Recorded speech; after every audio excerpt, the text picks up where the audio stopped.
Sometimes that is better. Hello, everybody. Welcome to the Killjoy Jake podcast, episode 4, where I'm joined here with Sarah, and we're going to talk about thousands and 90s horror movies alike. Sarah, how are you doing today? I'm great. Thank you for having me. I'm so excited to talk about this. Oh, me too. This is one of my favorite eras of horror. It's so completely different, trying to challenge everything that we knew from the 80s. Love it so much. Sarah, what's something you love about this generation of horror movies? What's the biggest thing that sticks out to you? I love 1996 to 2006, all of the media. The music was great, so all of the movie soundtracks are great. Oh, yeah. TV was awesome, fashion was weird. It's just a really interesting period of time, and horror is always reflected what's happening in society. So people were angsty, Y2K was coming, it was pretty progressive in the 90s. And you look at something this is a weird poll, but Woodstock 99, which is this disaster of a festival, but it's because you have that generation that's so rebellious, listening to Limp Bizkit and being fuck all this shit, we don't care, we want to fight, we want to tear things down. That's reflected in horror at this time in a really unique way. Real quick thoughts on that real quick. I'm just curious how you think that affected horror movies of the generation. Yeah, because every decade or so, there's always a different theme of what's happening in horror. But the 90s, it was a lot of psychological horror, a lot of twists. You see a lot of films in the 90s with twists. You don't know what's coming, and it's probably because there was nothing huge. Certain decades, wars were happening. You see a lot of horror and war, but nothing was really going on in the 90s until you hit early 2000s with 9/11 and stuff, and then themes start to shift again. But people were just getting weird in the 90s. And that's what I like about the movies. There's a lot of teen slashers, obviously. That's a flagship. And I love those. Coming of age, teen slasher horrors. They revolve around a good twist ending and also the trauma of younger people, which is something you kind of just touched on there. I love that. I love that because horror didn't really do that all that well in the 80s, in my opinion. It's more about just building up this slasher. There's there's naked girls running around. There's it's just there's a certain vibe and a certain structure in the 80s that the 90s, especially with Scream in 96, just obliterates and tries out its own thing. And I love that, because then you get character development finally in slasher movies. That's a really harsh oversimplification, but I think that if it wasn't for Scream, you wouldn't see movies from the thousands or the late 90s that really hone in on that. It's a big deal. Yeah, and I know people say Scream has been done to death, but I think that's why I kind of start at 96, because Scream is what really did start the new horror culture.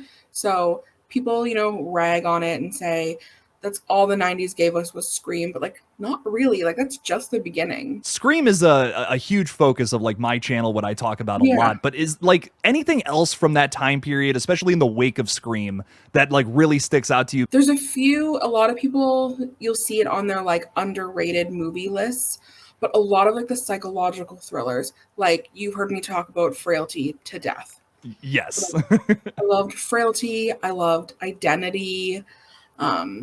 The Mothman prophecies, any kind of psychological horror when it's not I think Joss Whedon said it about Buffy. I have opinions on him, but Buffy is still my favorite show. But it's the monsters were just metaphors for your real life. Yeah, and especially in Frailty, you see that. Without a doubt, in the father character, there's a lot of commentary there about religion, about maybe just the simple thing of having a tough relationship with a dad character in your life. You know what I mean? There's so much of that in Frailty and so many other classics from this time period. I love that. I think that's so interesting that the monsters of this generation are human beings, opposed to big scary 80s monsters with practical effects and all that.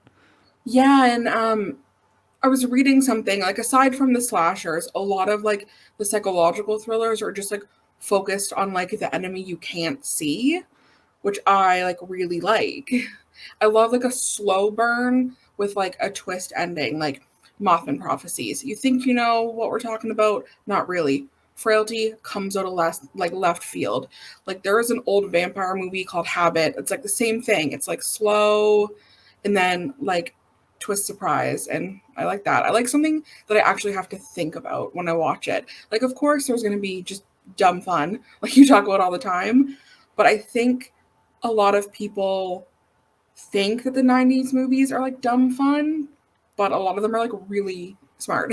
This is kind of the generation where horror movies start to become more than just dumb fun, though, I think, because like that is an element to like Scream, New Nightmare, urban legend, sure, but then there's also like this deeper commentary underneath there that's like, wow, this is actually a really smart movie. Like, I think so many people look at something like Scream or I Know What You Did Last Summer as like cheesy slasher flicks that are just coming out in the wake of 80s stuff, but in reality it's the counter to that. It's like, no, these movies can be great. Let's just build better characters. Let's write stories about things that affect people in real life. And the 90s does that so well. It's the one thing that I think they just improved upon from the 80s. Might be a hot take, I don't know, but I love it. It's great.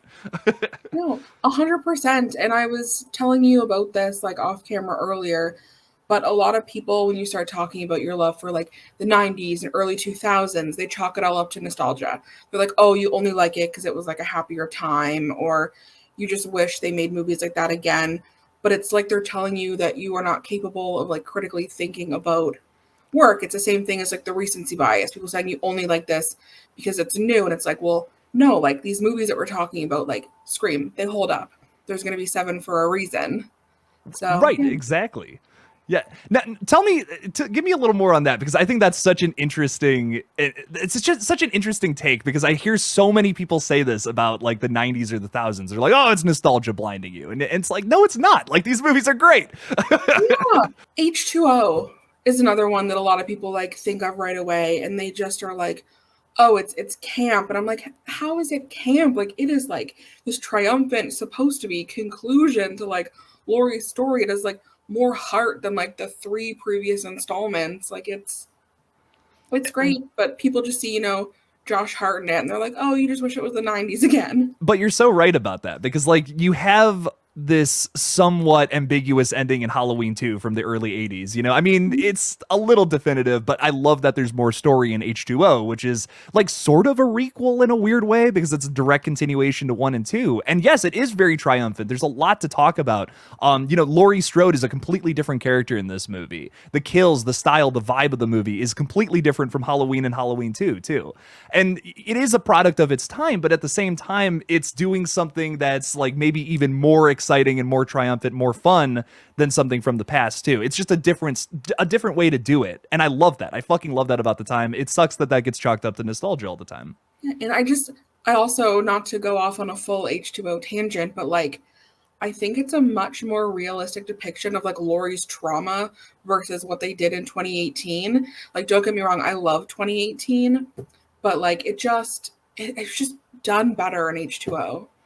Do you think it's done like a little too much in like is it too much in Halloween 2018 where it's a little more subtle in H2O, or what is your take on it? The reflection came after like ends and kills. When I look back at 2018, I'm like, oh, they overdid it, because like you come in, you see Laurie, it's Fort Knox, she's like living like the Unabomber out in the woods, like it has ruined her life, and then in what end, she's like baking a pie. I'm like, how did you come out of that so quickly? If it was like so traumatic, like how are you now so okay, like so quickly? Like it just didn't make sense to me.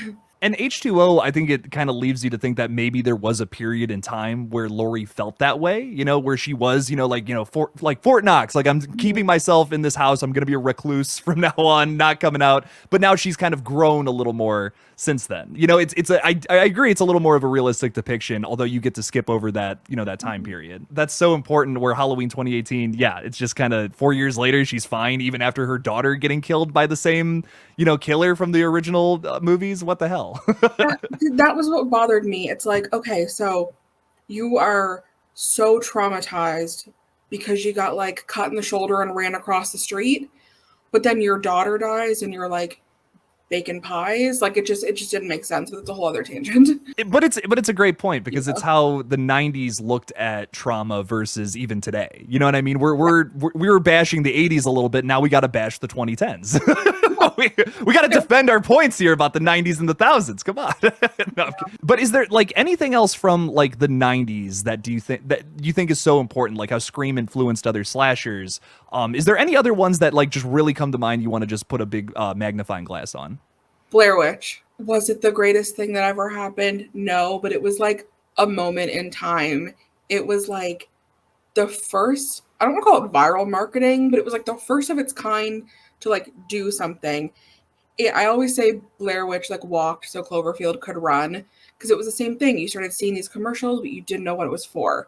It like had a phone number you could call. You're like, is this real? What's happening? And it was like the first thing that kind of like we were talking about and like anticipating, because before it was like, oh yeah, movie's coming out, I'll see it. But I just remember, like, I was really young when it came out, but I remember people going like, what is this thing? And we were obsessed with this thing. And I think it shaped a lot of like found footage to come. Oh, absolutely, without a doubt. There wouldn't even be a subgenre without that movie, I don't think. And the other thing about Blair Witch to me is, you know, we've always, I talk about it a lot. Like, I think it's the best horror marketing campaign of all time. Like, nothing even comes close. Yeah. But another thing that I think aids that movie big time is also the generation again. Like, we had all these filmmakers and musicians that were just very rebellious, didn't give a shit or a fuck about anything. Mm-hmm. And then maybe these guys found a snuff film somewhere and actually are putting it out in theaters. That's upsetting. That's controversial. And I think that's also a big part of it that rarely gets talked about. Yeah. And I always say it's very of the time. And I know that sounds like a cliche thing to say, but it's a good thing. Sometimes you can like look back and just it's like a little time capsule movie. It's not trying to be something crazy. It just is. Yeah, and I think so many movies get praised for being timeless. Like, I think there's movies, you know, you can watch that came out in the 70s that feel like they came out today. That's awesome. But the opposite is also true. You know what I mean? You can go and watch a movie from this time period and be like, that is so 90s. But that's a good thing. That's not a bad... I hate that that's considered a bad thing. That's rough. No. And that's kind of, I think, where people start to throw in, like, the nostalgia again. And it's like, no, it's just something good. Right. And then, you know, we move into the thousands and, you know, you get things like Saw, which is like almost like a step up from that. But like, that's not really necessarily your cup of tea from this time period, though. You know, I'm not super into like gore. I was when I was younger. I think the older I get, the more I'm just like, I know that would hurt and I just can't watch it. Yeah. But what I think about like the early 2000s is we started to really get the first like remakes. Like we had Texas Chainsaw, like 2003. Like a little later, we had like the 2009 Friday. Yeah. They came out. We had like the Versus movies. I don't want to say they were like running out of ideas in the early 2000s, but like you had your staple properties like the Saws and like the Final Destinations, but it was almost like there was no other real new ideas coming out, so they started to remake things for a little while. But I find that's where all the really good remakes are. Like remakes today, I'm not about them, but like I would argue that the 2003 Texas is as good, if not better, than the original. Ooh, okay. Give me some details there. What do you think is better about that one than the original 74 classic? I really like its style, and I'm not usually a person that comments on like the tone, the style of like the way a movie looks. I like a movie for like usually its writing, like its story. But I still remember the marketing. I still remember like the sound of like the flash bulb and like the Michael Bay and like the sepia and like all of that. And it was just something about it, like stylistically, that I really liked. I liked the actors, but I really liked the characters. Like I find in a lot of like the newer ones or like Texas Chainsaw Beginning or like the following remakes, they were all just like cannon fodder. Like there was nobody I cared about. That's how I felt about like Texas. And like in the 2009 like Friday, it was the same thing. I actually like cared about these people. It kind of went back to Scream being like, oh, it's actually a cast of teens that like I sympathize with, I care about. Right, and I think that's once again a symptom of the late '90s focusing more on style and mystery and character development, things that may have been lost in some like '80s classics. That like some people watch these and they're like, these are like really good ideas. I just wish they would strengthen some of these characters. And of course, there's huge exceptions from that. But I think what's great about the '90s is they chose this style. You can see that as something cheesy, but they went with it, and I think it's really fun and exceptional. And then the thousands does that too in its own way. And so, sometimes it's a little ridiculous. Like I think Saw has like the green and the blue filters and stuff. It's like, whoa, this is so blue. This is the bluest movie I've ever seen. But it's literally Twilight. Yes, yeah, Twilight. Exactly. And I love, but I kind of love it. You know what I mean? Because like you look at something like that and you see 2000s. You look at something like Scream or Urban Legend. I Know What You Did Last Summer. You think 90s. And I once again, it's this argument of timeless to timely. You know what I mean? I love both. I think they're both great on whatever ends of the spectrum you fall on. Yeah. Another thing too, specifically, I would say with like really late 90s to really early 2000s, like 98 to 2001 is like, that was like a heartthrob era. It was like, we talk about now how like A-list celebrities and like superstars are like on the way out because like there's so many like independent studios and like new up and coming people all the time, that like that era of like Hollywood is over. But like the late 90s, it's like these people were household names. You would go to the movies like just to see them in something, and like that was just like another reason you loved these movies. And that is sort of dead. I think it was like Spielberg or whatever who said like Tom Cruise is the last real movie star or something like that. Like how do you feel about that from that time period? Like if you can recall, like was there someone in particular too that you would just like get like really excited about no matter what the movie was? You're like, oh, this person's in it, I gotta see it. Oh, anything. So I am like a diehard Buffy fan. So Hell like yeah. anything with Sarah Michelle Gellar, I would see immediately.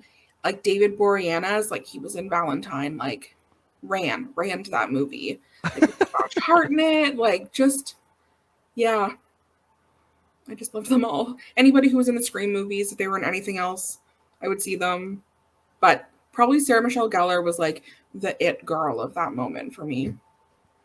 And she was in everything. Oh my gosh. I mean, like, I Know What You Did Last Summer, Scream 2, she's Buffy the Vampire Slayer. I mean, just a killer actress. Oh yeah. Oh yeah. She kills it in all those roles too. She's amazing. Some of the biggest highlights of all the movies that she's in. I love that about this time period. I wish we could get back to that. We kind of have that with some of our Scream actors today. Like I know some people like are racing to see like Melissa Barrera's new stuff. Like she was in that Bed Rest movie recently. Not a fan? Not my favorite. I didn't see it. I never saw it, but I'm like, I should give that a chance, but maybe not. You don't have to. I could skip that one. Yeah. But right. With Jenna Ortega, I saw it specifically. So in my screening, it was like, I call them children. They were like 16, 17, 18. But like they were cosplaying as Wednesday coming into Scream. And, I'm a curmudgeon at heart. So I'm like, these people don't get the lore. They're just here for Wednesday. Like, I was so mad. But I'm like, hey, if it keeps the franchise alive, it keeps the franchise alive. But it's also kind of like similar to how it was in the 90s, thousands though. True. So like, is that like, I get being annoyed with that. Trust me. Like, cause like, I'm like, I've been, studying these movies for years. And then these people are just coming here cause they saw a TikTok of Jenna Ortega dancing. That's frustrating. I understand. But is there a part of you that's also like, okay, this is kind of cool that maybe we're getting back to that or no? Yeah, I see both sides of it. Cause I know that my parents are probably so annoyed at me being like, but Devon Sawa is in the show. I have to stay up. I have to watch it. Right. I appreciate that though, because I think it's just like, it's a character outside of the character that these actors are playing. You know what I mean? You see Jenna Ortega, you think a certain thing, you know what I mean? You're like, oh, this is like the cool goth girl who's like popular now. And she's in like all these crazy horror movies. She's going to be in a A24 horror movie with Paul Rudd about them killing a unicorn, which is like the weirdest thing ever. But I'm so hyped for it because Jenna Ortega and Paul Rudd are in it. It's interesting how that draw to movies just because a certain person is in them. There's an expectation there, I don't know. Yeah, and I think too, to kind of backtrack a little, talking about how like the last like movie star is dying, I think it has a lot to do with like accessibility or perceived accessibility of like a social media like personality, like I couldn't just like look at Devon Sawa's Instagram and like get my fix. No, I had to be like, okay, he is going to be on Much Music at 8 p.m. on Sunday. You have to like wait for the interview, ask your parents to stay up. And now I'm just like, I know what Jenna Ortega ate for lunch. Like, it's just different. Like, it's a different kind of celebrity and a different kind of hype than the 90s.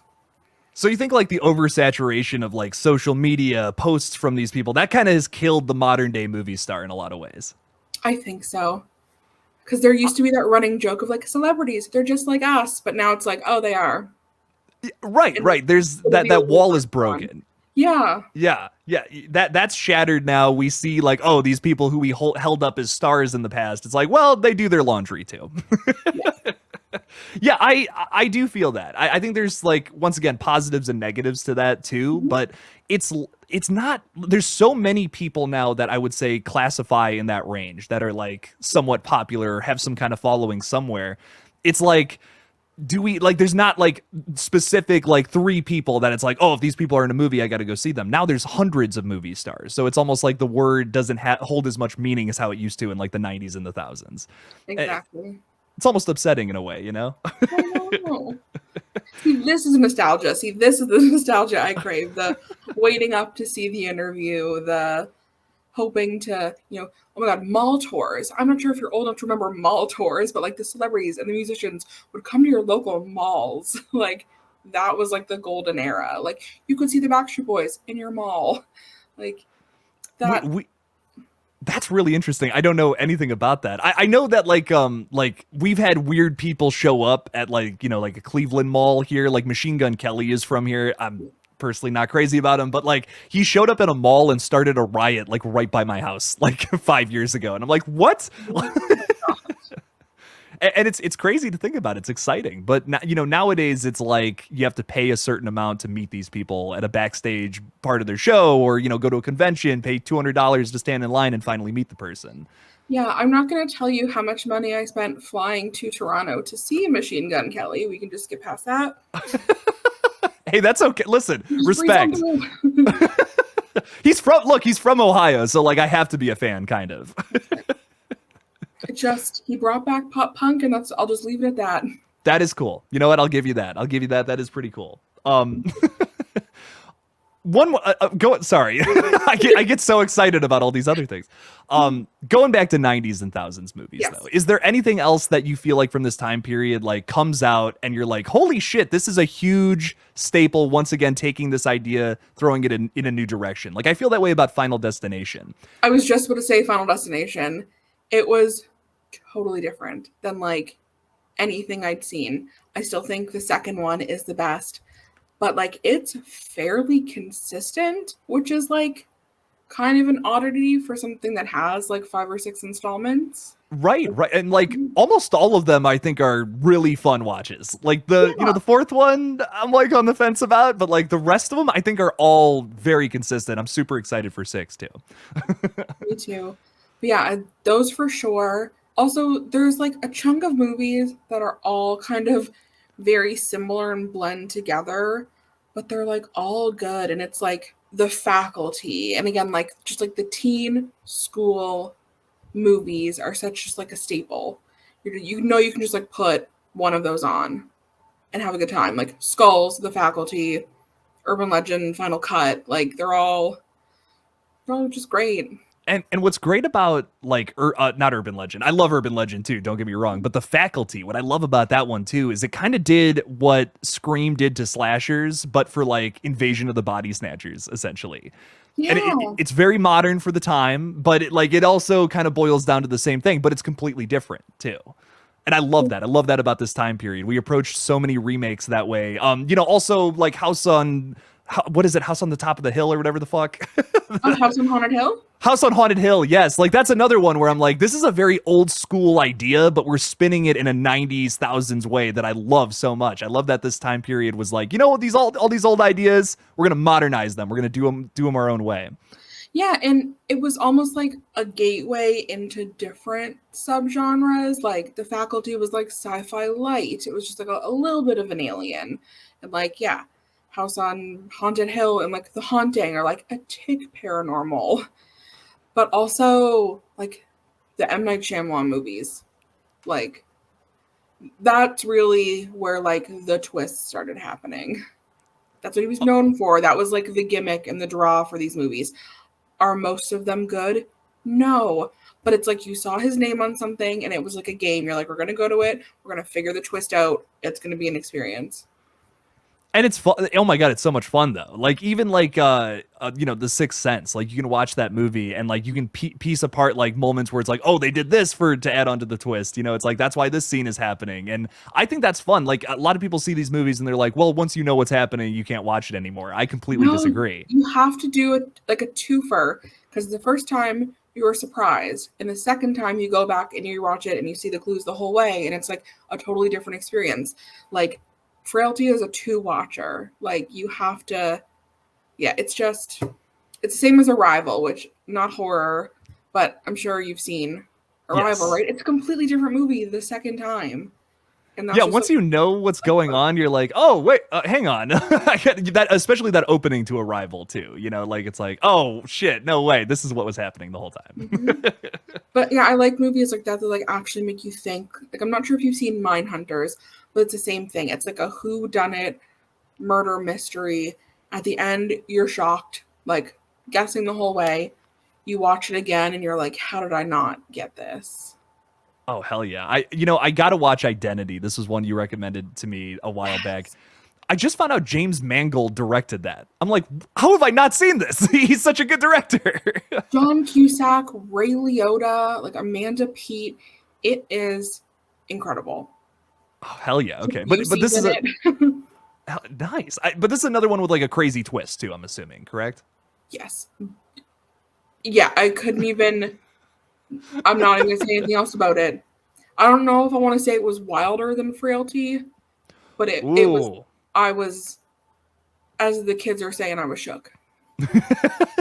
Because Frailty, wow, that blew me the fuck away. I could not believe. I remember like turning that on and being like, okay, I'm gonna give this a watch. I'll check it out. And I was genuinely like on the edge of my seat the whole time. Like, what the fuck is gonna happen? This is crazy. And I love that about this time period. It was like we were trying to give you the craziest random bullshit and make it all work and make it all neat in a bow and all that shit and give it to you. There you go. Here's this fucked up story about a dad killing people and thinking it's for God or something. What's really happening here though? You question it the whole time.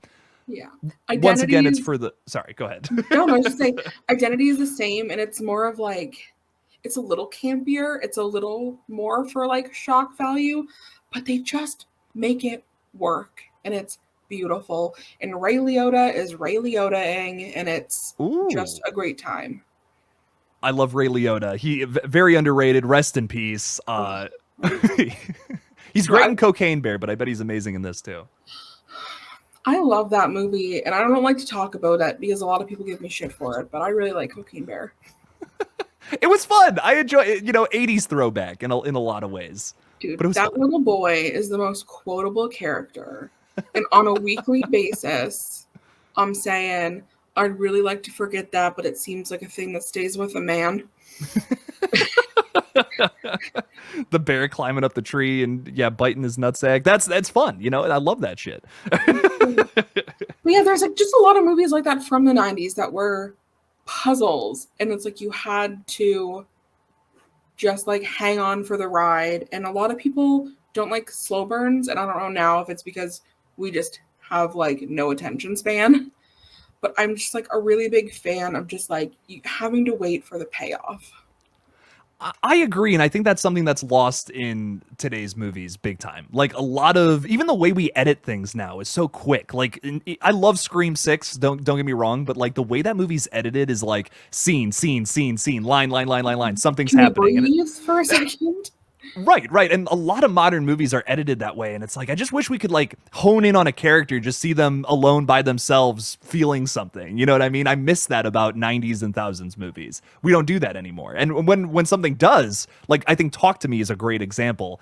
It's like it stands out big time. People are like will rave about it. They're like, why is this movie so good and everything else sucks? Well, it's because you actually you took your time with it. You're like, oh, we built these characters out, not just in dialogue, but also in just the way they act and breathe and just do their own thing. I miss that about the 90s and the thousands. Right? And I miss, it's like things are done for shock value now. It's all about the jump scare. It's all about just, like big, shiny displays. Where before it was like things were just creepy.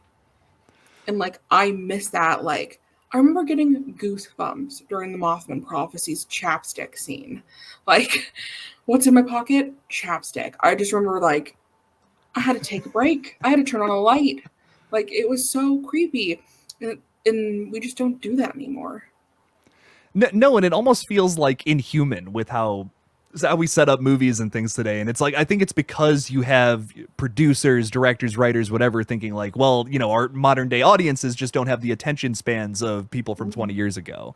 But that's not like, listen, yes, there is a huge part of especially my generation that's like just addicted to TikTok and that's all they watch. But that's not everybody. I mean, like, Talk to Me, once again, just a movie that totally breaks the mold of how things are supposed to be done nowadays for the better. Like, I constantly bring up Hereditary, another like a very controversial movie, but I fucking love it just because it's a slow burn and you have this crazy payoff at the end, and not too many movies even feel the need to attempt something like that, and it's a shame. Like, I wish that more studios, directors, writers, whatever, had a little more faith in their audiences, because there is people that like really crave these movies, but they're not as few and as far between as I think people think, is the big thing that I want to get across. Right? No, I completely agree. I felt there was like a shift kind of around like the Wrong Turn era when they started to just go for like the shock value. And that's kind of why I stopped around 2006, 2008. Well, hit me with some of that then. Like, what do you think? Is that the big thing that changes? Like, that you're like, okay, well, now it's just about the gore. It's just about the kills again. It's no longer about characters anymore. Yeah, it went from like, I sound like such an old person. I am only 33. But it went from like groups of like wholesome, fun, like teens that like could be your friend to like really like leaning into the stereotypes, but not in like a smart way. It's like you really got like the bimbo character who was like just there like for boobs. You got the people who you knew were going to die like immediately. It's like you started to just see the formula, and like I don't like that as much. Yeah, you got to have some realism or you can't connect to it. If they're cartoon characters on screen you're watching, it's like, yeah, of course this is going to happen. Of course this person's going to die. If these two characters run off and have sex, of course they're going to get impaled through the fucking chest, And that sucks. I want to see some realism in characters. We have a little bit of that today, which is nice. Sometimes it's like, well, people are going to like this, so we got to portray characters a certain way. But I think when you do get that touch of realism, it just makes a movie stand out so much more. I wish we could get back to that. It's fun stuff. I love it. Yeah. And like, I don't want it to sound like I hate current horror. I'm not the biggest fan of, elevated horror, because I do like a little whimsy. But I just liked the 90s movies. I just cared about the characters. I just liked the writing. I don't know. It's hard to put into words why I like it, but I think I mentioned it earlier. It was just everything was cohesive. It was like the music that they were using was timely. Like the stars, you knew them. It just was like a good package. So I know you just said it was hard to put into words, but I'm just curious because like I kind of agree with you where I need to be thinking about something during a movie. I like deep thinking movies, but also to have fun with them. What do you think the big difference is between like 90s, thousands horror versus like elevated horror today that like if you could just like say like one thing in particular, like what makes those movies so special versus today's like thinking horror movies? Today, it borders on being pretentious. It's like they are like, I am going to go out and make a piece of art. I am going to make people like think about this. You know, people are going to write papers on it and reflect. And before it was like, we are going to make a damn good story. Like, and I can see the difference sometimes. No, I feel you on that sometimes. I feel like I watch some movies where I'm like, this is brilliant, but I didn't have fun getting from point A to point B. Mm-hmm. I definitely feel that about some movies nowadays. And I think what's so great, like The Craft, I think is a great example of this. Like banging soundtrack, amazing character work. Mm-hmm. And it's so much fun, yet it has so much to say about feminism at the time that I think is just genius. Like it's a really fun popcorn movie, but if you look deeper, there's a really special message there too. Yeah. And now it's, I don't know, it's like they're just throwing it in your face that this is supposed to be something that is smart and that you're going to love. And it's like, no, let me figure that out on my own. And why can't it be both? You know, why can't it be like why can't it be fun, have like a cool soundtrack and all that, but then also have something to say? You know, why can't we get the mix anymore? Exactly. Yeah, I know. I feel that big time. I want another movie like The Craft so bad. I'm sorry, I'm honing in on that big time, but it's like I watched that one for the first time recently, and I'm like, this is so intelligent, but I'm having a blast with this movie. Like that was one where I started it and I didn't stop, didn't go to the bathroom, nothing until like the end of the movie. I was like, I watched this the whole way through, had a blast with it. I had a lot to think about, a lot to say about the film too. I miss that in movies today. Right. I think you'll feel not the same, but I really do think you'll like Identity. Identity makes you think and like second guess things, and I just like that. I do too. I love that. I want to have fun with my movies too, though. And finding that middle ground is tough. You know, I think like nowadays, like I know a lot of people don't like Hereditary. I think we've talked about this before. You're not crazy about it, right? Not my favorite. It's not a fun movie. Like I'll tell you that right now. I love it, but it's not a fun movie. Like it is a tough watch, and it's a very visceral experience. But I think with all of that too, you could have made a movie like that where it's like, this is a lot of fun. You know, just seen in a different light, this whole story totally works for everybody. It's just, I think the focal point of it was just one thing opposed to, you know, trying to make like this big fun movie at the end of the day. And that's a shame. I keep saying this, but I miss that about old movies. You can only get that from some of these older, like some of these older classics that nowadays it's just not cool anymore to do something like that. Or maybe it's seen as like, oh, well, your movie's too cheesy or campy now. And that's a shame. Yeah. And the other argument I hear a lot is like people calling things like boring because they don't enjoy tension versus like jump scares. Like, I've heard people talk about how Silence of the Lambs is boring, and I'm like, how could you think that movie is boring? Or people arguing that like Halloween 79 like isn't scary because Michael isn't scary, he just walks around. I'm like, yeah, but in 79 we didn't have what we have today, and like that was horrifying. Well, and also, if you just watch the last 30 minutes of Halloween, it's not scary, but it is because of the rest of the movie. Like they build up Michael just like in kind of in the same way, oddly enough, as like John Wick. Like you have this guy at the, I know, weird pull, but trust me. Like John Wick, his whole movie, the first one, he has this like guy that's like basically amping him up as the boogeyman. He's impossible to kill. He killed 3 men with a pencil and all that shit. You get the same thing from Dr. Loomis throughout the whole runtime of Halloween, and then when you finally get to see him in action, you're like, oh my god, this is the motherfucker this dude's been talking about the whole time. Oh shit, you know? It's a lost art in today's movies. We don't have hype men anymore for these villains. It's just about, okay, show me the damn thing already. But it's like you lose that. You lose that without the build up to make that tension work even more better than it would. Yeah, and I feel like before it was a lot of like, again, I'm going to go back to Scream, but now movies will just like exposition dump on you. Scream, we had to work to figure out that like what happened to Sydney's mother. Like, show me, don't tell me. And now it's like when movies start, half the time there's like scrolling text that like catches you up to like where we are, and I'm like, just do the thing. Just show me. And when we're introduced to Sidney Prescott in Scream, we're not immediately talking about her trauma. We're seeing like a day in the life, essentially. She gets, she's just on her computer, and then Billy comes through the window and all that. And it's just kind of like it comes off as like not slice of life, but it just feels like this is just a moment in a teenage girl's life, and then we start to build on top of that, opposed to today's approach to it, which would be immediately let's get into the exposition about how this girl's mother died a year prior. Because like if Scream came out today, we would know about the Maureen Prescott stuff in that scene, and that would be too much. 100%. And I love that we get to learn that through Gale Weathers, later on in the movie. It's paced a little slower, sure, and you get more from it, I think, because of that, the way it's set up. Yeah, I don't know. I totally agree. I wish we could go back to that, slow down on movies and stop editing them at like lightning fast pace. Exactly. I think that's a difference. Like in the later 2000s, it really picked up. Like you could even see a difference in Scream 4 versus 2.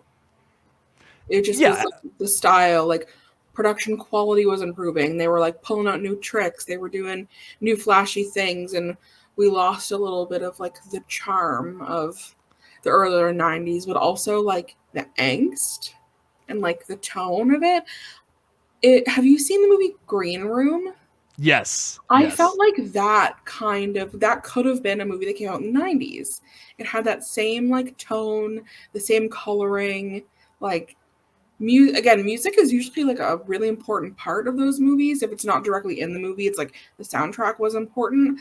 I feel like that stuff isn't as thought out about today. They're just like, what's a new hit? Like what sounds good? It's not as important as it used to be.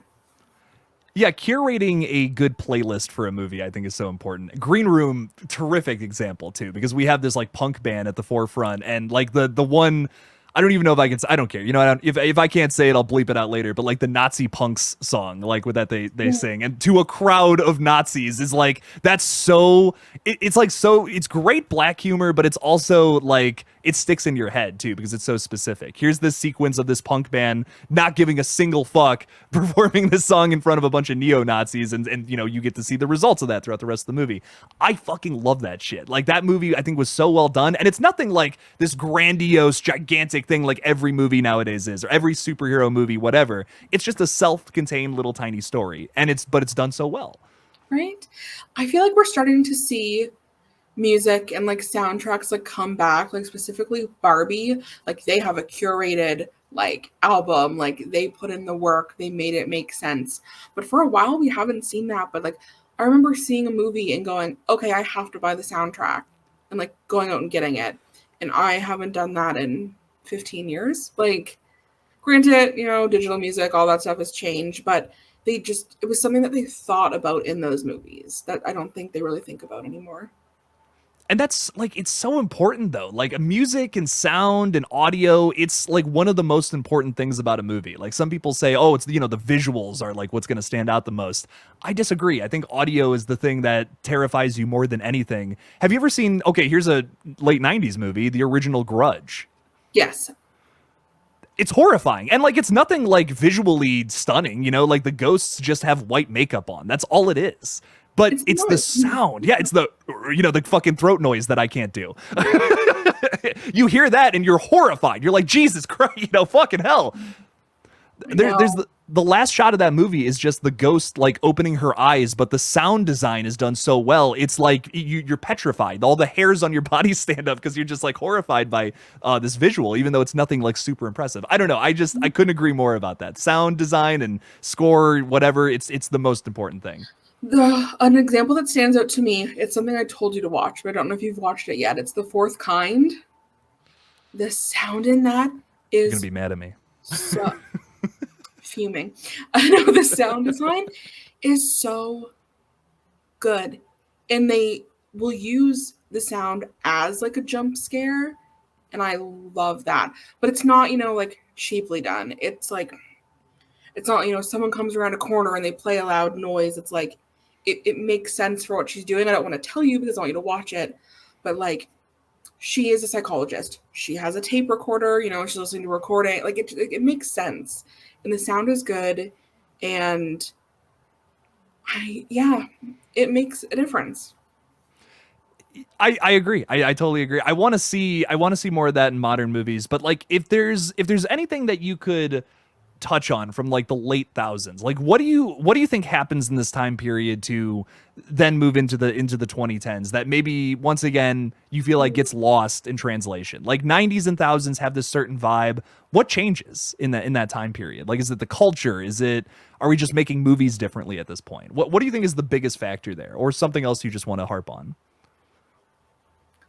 I think technology advanced so much that they started to rely on things that they could do in CGI. Like they started to do creatures and gore and like spectacle and not necessarily focused on the writing, because they're like, this person doesn't have to, you know, have great dialogue because they're going to be like a creature half the time. Like I think technology in general, they started to just use what was new. I don't know if that makes sense. No, you're spot on, because I think we watched movies in the 90s like Jurassic Park that has like this killer CGI, you know, these dinosaurs that look lifelike even to today's standards. But then you watch something like Final Destination 3 and you're like, did they do this in 5 minutes, you know, or I think the Final Destination's maybe the best example, but still it makes you question like how did we fall so far from what happened back in the early 90s? You know what I mean? If we could do that back then, why are we not doing that here? You know, for these low budget horror flicks, we should have the same approach. Mm-hmm. Yeah, and it's just like, I guess Jurassic Park kind of is the gold standard. But I watched Doom the other day and I was like, how do we let this happen? Like the first person shooter scenes looked great. Like how are we gonna let the rest of it happen like this? Like, yeah, I think they got kind of hung up on gimmicks in like the later 2000s instead of just like focusing on a really good story. And I think we're always looking for ways to cut corners with making effects, you know, saving money, whatever. And that's, you know, a lot of that's studios breathing down creatives' necks. And I always hate that shit. It always makes me upset because it sacrifices what could be this incredible product just to get something out faster, or just like, let's just knock this out of the park right now so we don't have to worry about it. And that kind of mentality kills movies. It sucks. Yeah. Oh, 100%. Is there, so anything else from like I know we talked a lot about the 90s. Is there another movie from the thousands where you're just like, this is so good, why do people not talk about this? Ooh. I'm looking at my list. I think we got like most of them because I really do like the 90s movies. Yeah. But Mindhunters, again, I brought it up earlier. It's like early 2000s. It had a killer cast and just nobody ever talks about it. Like ever. I've not heard one person online ever mention it. And it was like one of my favorite movies. Oh, hell yeah. Okay. Well, why do you think this one got panned? Maybe again because it was like a slow burn.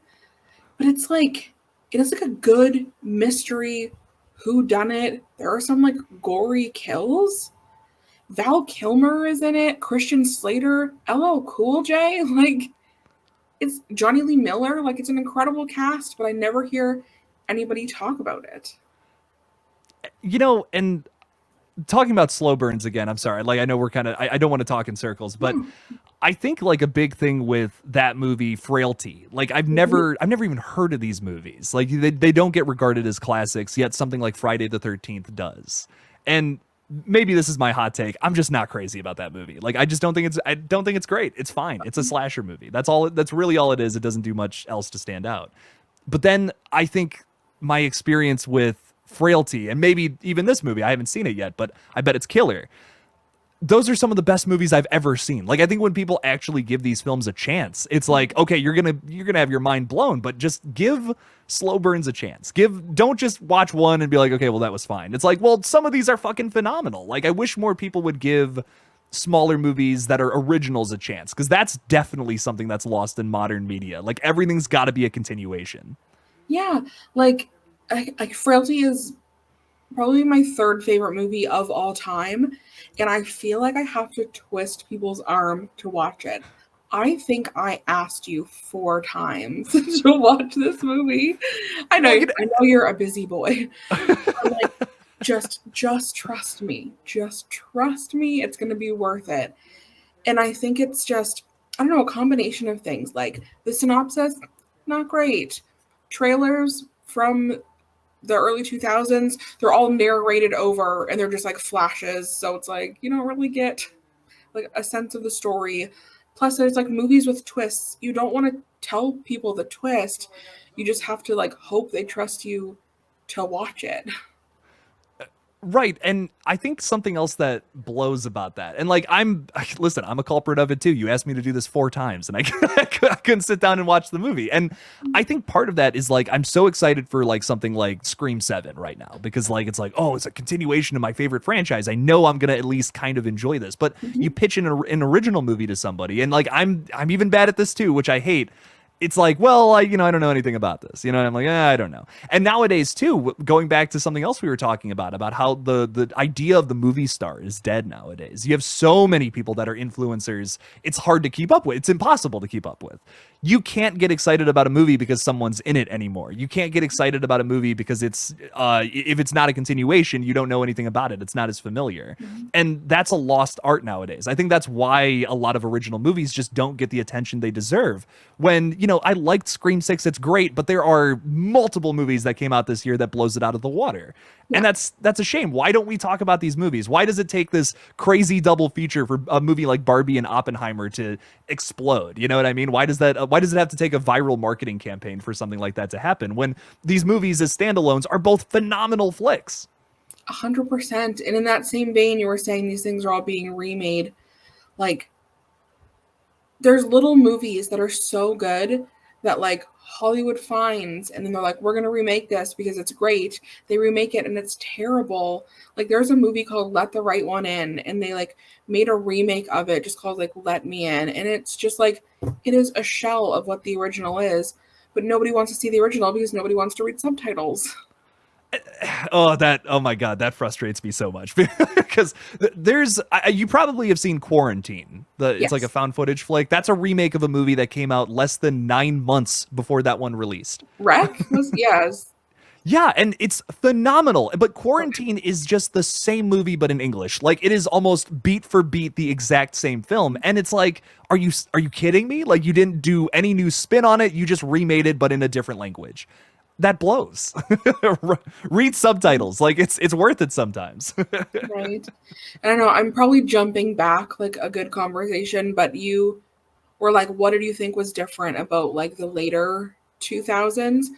There was like a heavy focus on paranormal, which isn't like my go-to genre. Like, I do like a lot of it, but it's like, we got so many Conjurings, we got so many Paranormal Activities, we got the first half of the Insidiouses. It was just like, it was all like blending together. I'm like, oh, another ghost movie. All right, we'll go see the other ghost movie. There's a new ghost movie. We're on the third one. Like, it was very ghost heavy at the last part of the 2010s.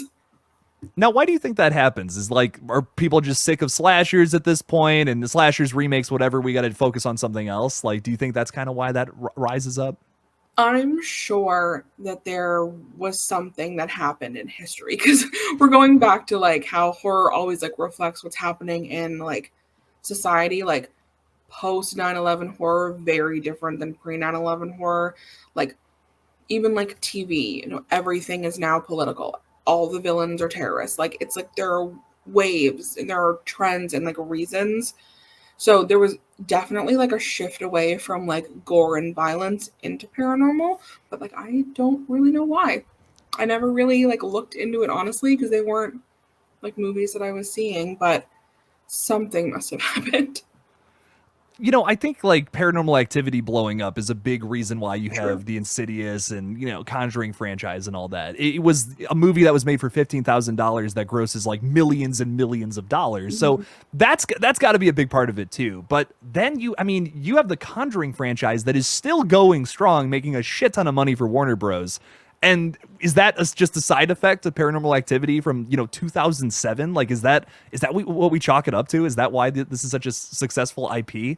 I Like, think that's just milking a franchise. Like, I think that's what it comes down to. It's like they obviously found a fan base that loves it, and like, good for them. I'm not here to yuck your yum. It's just not for me. But they've obviously found the people who will watch it. So of course they're just gonna keep like making them. I think it's just so fascinating how one little incident like that, like one anomaly of this like little tiny movie just blowing up can like influence something like that. And I think with Scream, it's something similar. It's obviously, I think the quality of those two movies are wildly different, of course. But I think it's fascinating how one thing like that can shape an entire generation. Scream, when you boil it down in the 90s, I think is like the most influential horror film, not only of that generation, but maybe of all time. And 100% I agree. it's crazy how that can happen. I just think that's so interesting how you capitalized on what is going on at the time so well in your one movie that it shaped an entire generation of films and filmmakers. No, I 100% agree. It was like the definitive like shift into like cultural horror. Like, I don't know how else to say it. It was like it really leaned into like it is the 90s. We are of the 90s. This is what's happening right now. Because before, like, you could throw Jason into whatever time period you wanted to. You know, like Michael could be stalking people in any year, but like Billy Loomis was of the 90s. And even his motive is like very 90s the way he goes about it. You know what I mean? Like I think just the whole like teenage self-entitlement is on display Yeah. with Billy Loomis. He's like I'm going to get exactly what I want and I'm going to do whatever it takes to get that in a lot of ways.